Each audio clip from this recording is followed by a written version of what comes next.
In Marxism versus Liberalism, Josef Stalin breaks down the core differences between two worldviews that claim to offer freedom and equality, but define them in radically different ways. This text isn't just theory, it's a sharp critique of how liberalism masks inequality under lofty slogans, while Marxism aims to dismantle the structures enabling exploitation. Stalin focuses on 6 key areas. Number 1, freedom. The liberal freedom is individual but hollow, constrained by economic necessity. Marxist freedom is collective and material. 2, democracy. The liberal democracy serves the wealthy, while proletarian democracy serves the working class. 3, property. That liberalism protects private property as sacred. That Marxism challenges ownership of productive resources. 4, the state. The liberal state claims neutrality, but serves capital. The Marxist state dismantles class power. 5, human nature. Liberalism naturalizes greed, while Marxism sees behavior shaped by material conditions. And 6, the stakes. That this isn't just an academic debate, it's a struggle over the future of society.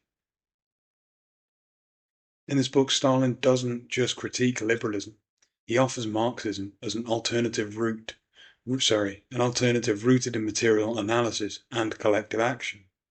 In this breakdown, we'll closely examine each argument, clarify the key concepts, and address some common criticisms. So let's dive in.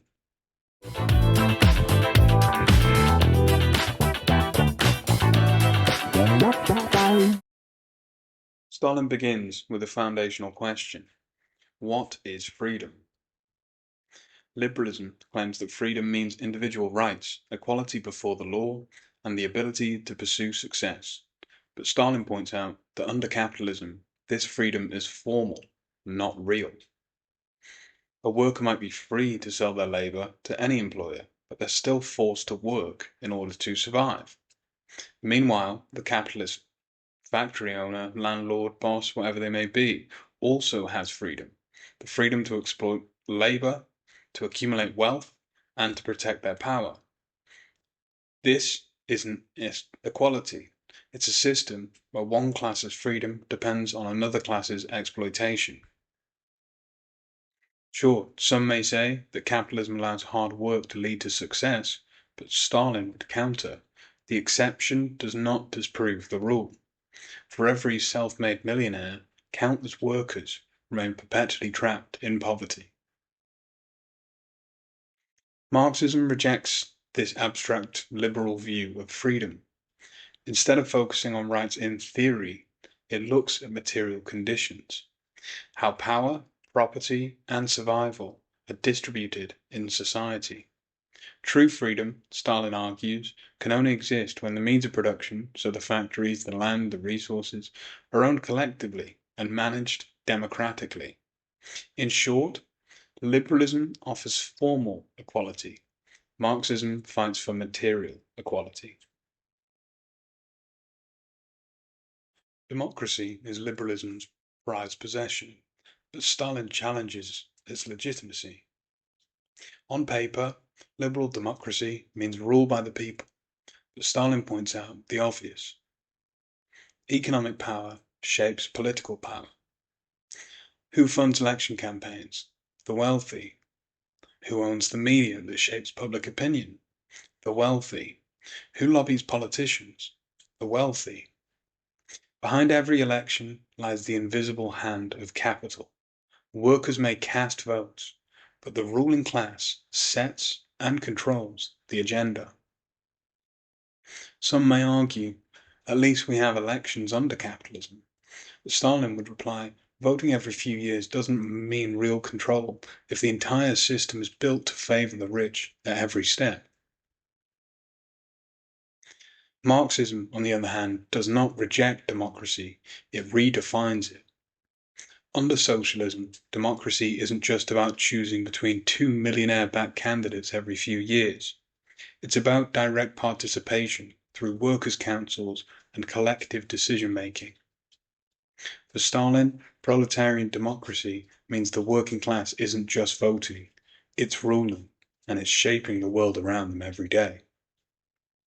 Liberal democracy gives the illusion of power, where proletarian democracy puts power directly in the hands of the working class. At the heart of Stalin's critique lies property.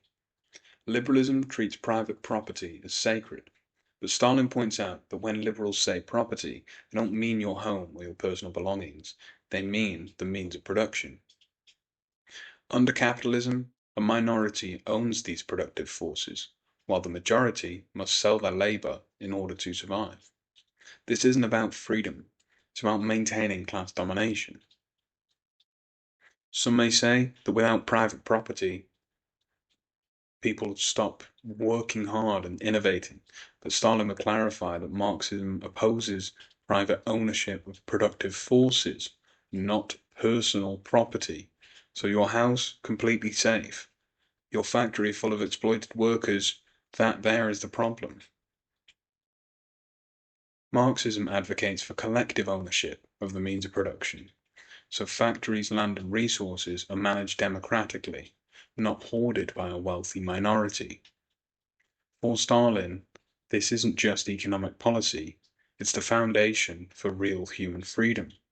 Everybody owning the workplaces where they work. Private property in liberalism protects the wealth of the few. Collective ownership under socialism serves the needs of the many. Liberalism portrays the state as neutral, a referee ensuring fairness. Stalin calls this out as a myth. In reality, the liberal state is not neutral. It's a class weapon designed to protect the interests of the capitalist ruling class. Police are there to protect private property. Courts always side with the corporations. Laws criminalize strike and protests. The state doesn't stand above society. It's deeply entrenched in class conflict.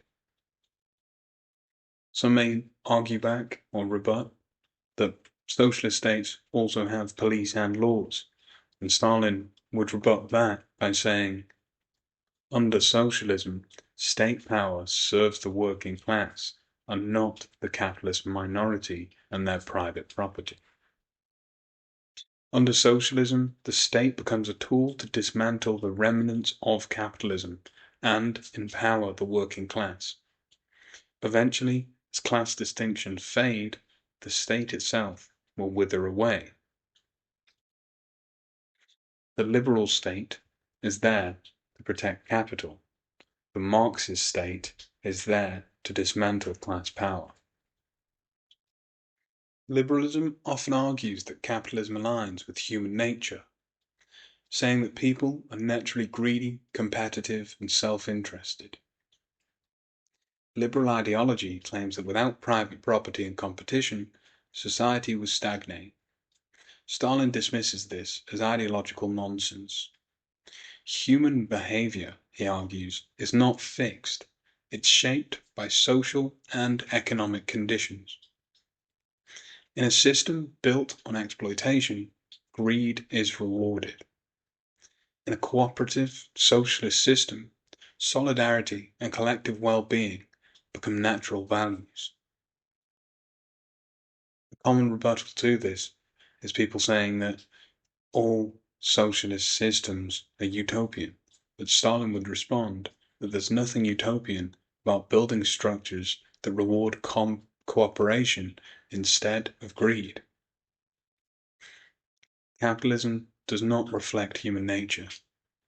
It creates the behaviors that it rewards. Stalin concludes by emphasizing that this isn't an academic debate. It's a battle over the future of society.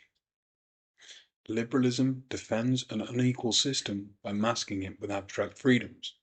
Marxism seeks to abolish class divisions and create a world where freedom isn't just a slogan, but a material reality.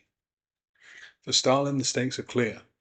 Either society stays locked in cycles of exploitation and crisis under liberal capitalism, or it moves towards collective liberation under socialism.